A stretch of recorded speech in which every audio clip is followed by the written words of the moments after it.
Good evening, mamas. This message is for you.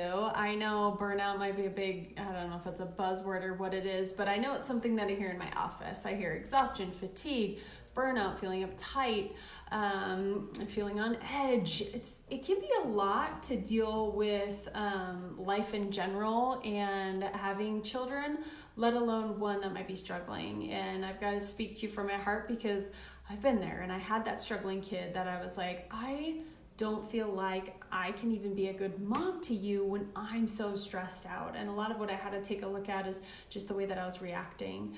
A lot of the kids who might be struggling, who neurologically are being challenged, who might be proprioceptive seekers or sensory avoiders, or they might have having behavior issues. They're defiant. They want to go to bed. They don't want to go to the bathroom, on the toilet, all sorts of things that you might be dealing with.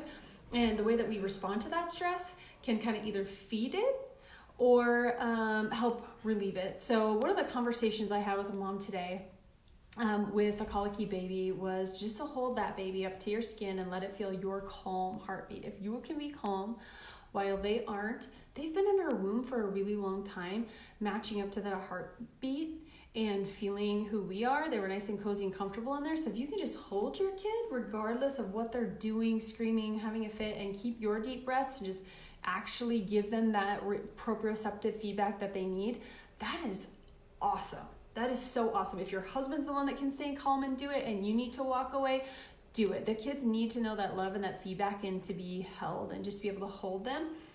We do something that's called long axis traction as well, where you can just even take their little hands or their fingers and their joints and give them that proprioceptive feedback that they're looking for. Movement calms the brain. So just kind of go down their arms and legs. Movement calms the brain. Our brains are highly mechanoreceptor driven. They need that movement. And if kids are stressed out, whether they're in the full-on fight or flight response, or they're sad, or they're feeling emotional, they need movement. Whether you're holding them and moving them and rocking them, or you get out for a walk and start to move them around, it's going to be so much better for their brain. And I don't know how big your kid is. You can still hold a 14-year-old if you need to. Don't be afraid just to hold them and to be with them so they can feel that emotional connection. And moms, don't be afraid to walk away if that's what you need to do as well. Some of us just need to walk away and take a breath and do a little reflection, especially in that moment, because you've got to know if your kid's having a meltdown, your meltdown, of course, isn't going to feed that at all, but that side of the brain, that fight or flight response, they aren't going to pick up on you having a logical conversation with them of like, I don't know why you're doing this. Why can't you get up and have your dinner? Instead, just literally hold them, do the long axis traction, help calm them down so you guys can have a conversation outside of that stress response, but then also being really mindful of how you're responding to stress. Of course, there are a ton of kids that come in under care, and moms will tend to follow because we've been under riding that same PTSD wave. And while the kids are getting stress removed, we still have it hung up on our nervous system, and we needed the stress removed as well. So of course, number one is getting adjusted. And if it's not your turn, but you're in line, get there and making sure that you do something for yourself. So taking a bath, going for a walk, calling a friend, making sure you've got a good outlet for it. If you're a book reader, read a book, something that you can do to calm your mind and get some peace off of it, because something that we say is nerves that fire together, wire together, and the last thing you want to do is continue to hardwire yourself for stress, because then it's just going to keep you on edge.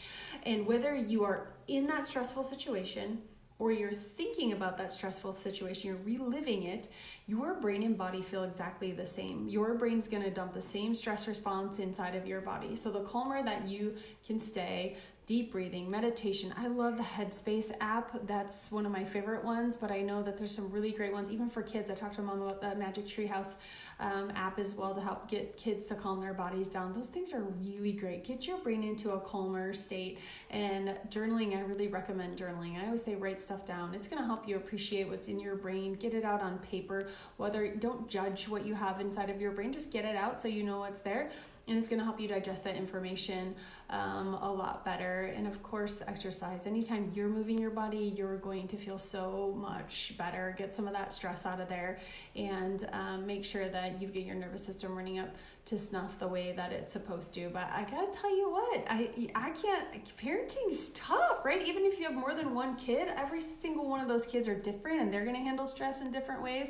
And you might handle it differently with them, and one conversation with one of your children might not go exactly the same with another one. So make sure you've got a friend and somebody that you can talk to and maybe bounce some ideas off, that somebody that you of course respect and love their parenting style. Take some of their tips. It doesn't have to be 100% of what they say, but know what's going to work for you, and make sure you've got that friend or mentor or someone that you can help bounce ideas off, and how you want to handle conversations, and stay within your family's values and how you want to handle situations. Some families are really great about being up front and having a conversation about what's going on and telling the kid this is what your body's going through so they understand it.